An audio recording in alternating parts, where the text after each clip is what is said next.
Thanks to be with us. My pleasure. Malawi was a very secret country in the 90s because of President Banda.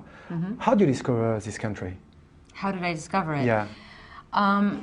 Well, a woman who was born and raised there and had been living there, all her life, who owned a big fertilizing company, became very involved with the sort of the orphan emergency, and she was very involved in raising awareness for AIDS and the over 1 million children who'd been orphaned by AIDS, and she was desperately reaching out to various people for help, and I was one of those people. So that's how I got pulled into it. And when she called me, I had never heard of Malawi also. So You're a celebrity, so I imagine you receive a lot of proposition to help? Take care of, to help people. Yeah. Why do you choose this particular one? Because of your past fight against AIDS? Partly it was because of my involvement with, AIDS awareness since the early 80s. And I lost a lot of friends to the disease, but also because I now have children, and because the problem was so huge in Malawi, and there's so many vulnerable children there. I think that was the other thing that pulled me in and got my attention. Yeah. When you went for the first time to Malawi, what was your first impression? Tell me. Well, it was incredible. My first impression was I saw an incredible amount of suffering, but I also saw an incredible amount of love. So it was confusing because I was swinging from one end of the pendulum to one side of the pendulum to the other, thinking, oh, this is horrible. This is the most horrible thing I've ever seen, to, oh my God, these are the most amazing, beautiful people I've ever seen. So it was confusing. And I went back and forth between thinking I could make a difference and I could be helpful and I could change the situation. And then sometimes I would come home at the end of a long day and think, oh, it's hopeless. There's too much to do. I can't. I give up. I think a lot of people feel that way. And what was the relation of the people of Malawi and you?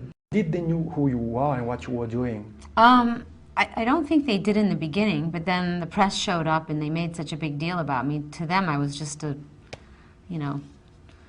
white woman from the Western world with blonde hair who was coming to help them.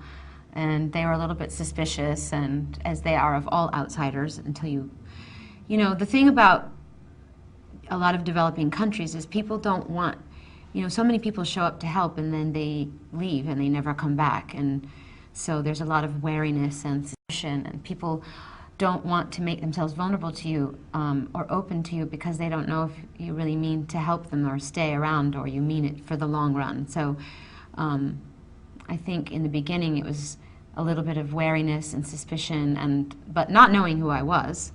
And then of course the press showed up, and then they were taking my picture and chasing me everywhere. So then of course they were thinking, who is this person? And then they figured it out, but I would have preferred to remain anonymous. You say that children of Malawi made you learn more about yourself and humanity than anything else in your life. Can you tell me more about that? Because the situation there is so extreme. When you see a lot of extreme suffering, you just, first of all, you have to put your own life in perspective and think, oh my God, I have nothing to complain about. But the other thing is, when you see people who have so little, who don't have food, who don't have homes, who don't have a roof over their head, who don't have parents, and yet you see they're still capable of smiling and experiencing happiness and joy, it also gives you an appreciation for life. So I think those two extremes are kind of a wake-up call to help you examine your own life and put things in perspective in a way that nothing else could. At what moment did you decide to produce a documentary and to give your voice to that movie? Well, I decided I wanted to make a film as soon as I went there. Actually, before I went there. But then when I went there, I was 100% sure. As far as being the narrator and having such an intimate, personal point of view in the film, it took me a while to come to that conclusion, because at first I wasn't sure that I should be in it or it should be my voice. But I did a version of the film where I tried to remain distant from the movie, and I narrated it, but not really talking about my own personal experiences. And I showed a rough cut of it to Michael Moore, and he said that it would help the audience understand better if I took them on the journey that I went on personally. So then I changed it and made it more intimate. You're, of course, very implicated in that cause. Is it for you a way to give back something, because life and work give you so much? Yes, I mean, it's one of the many ways I want to give back and intend to give back. I've been incredibly blessed all my life with the opportunities to express myself artistically for over 25 years, and I have an incredible family and a great circle of friends, and especially now when the whole world is in this crazy economic crisis and recession and depression, and I feel very lucky, and I feel like it's the least I can do.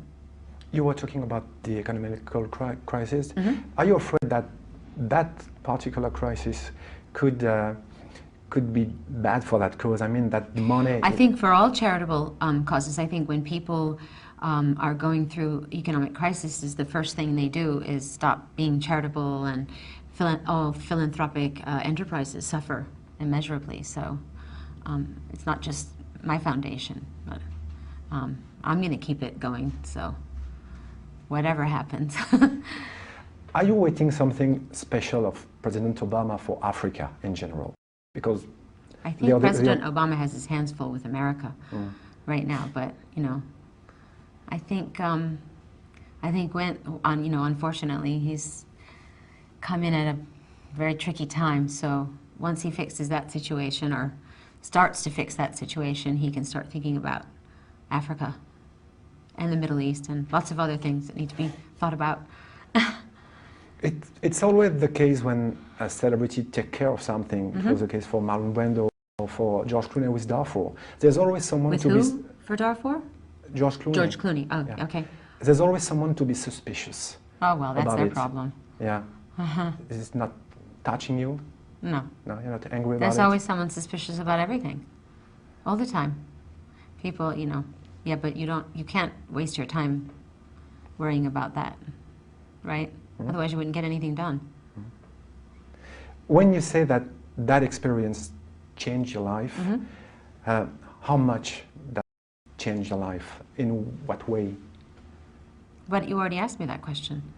I said it made me feel more appreciative for what I had, and made me feel ashamed for feeling like I had anything to complain about, or, I mean, yeah, both of those things, gratitude and appreciation.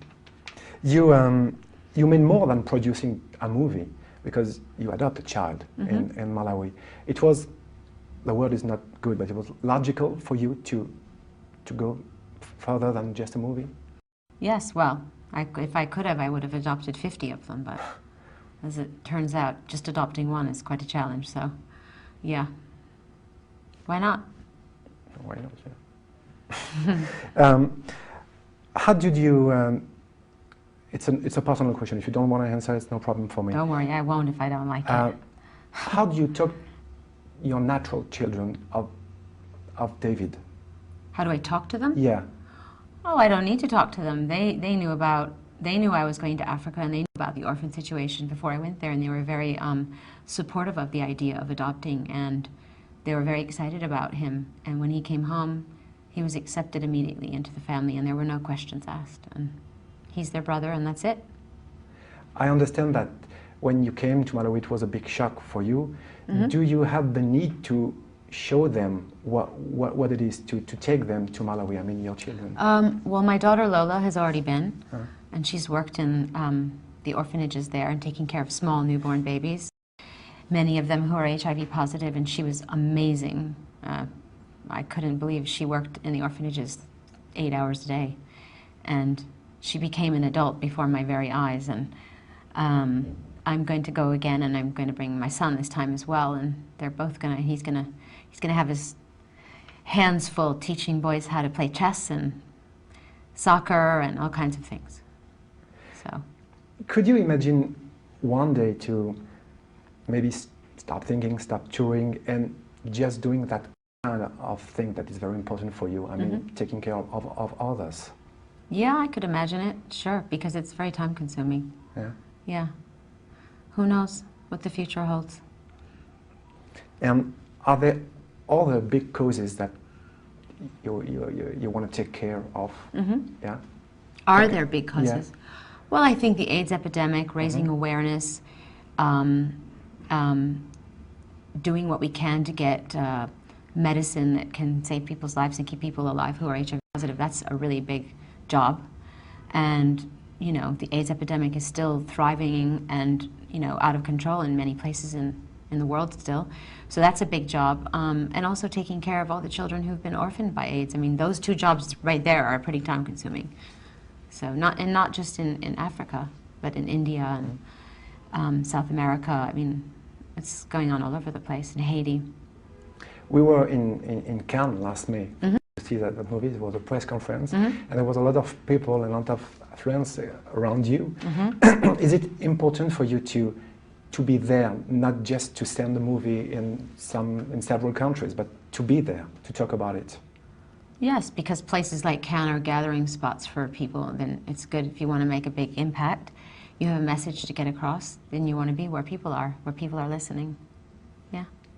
Especially in France, because I came from France, so well, I have my French question. Well, you know, it's interesting because I've always found France to be very sympathetic to causes that I'm also interested in, so it's lucky for me. But France seems to champion the underdogs a lot, and so I like that. I don't know, maybe that's why we have an affinity, me and France. I think that this work, this documentary, is an act of freedom, and I think you're incredibly freedom because you can do a record, a tour, whenever you want, but make that kind of work. It's freedom. That's freedom. You agree with this? Yeah, to be able to make the film and to get it out there and to talk to people about it, to be able to help people, that's freedom. I agree. Yeah. Okay. Thank you very much. De rien.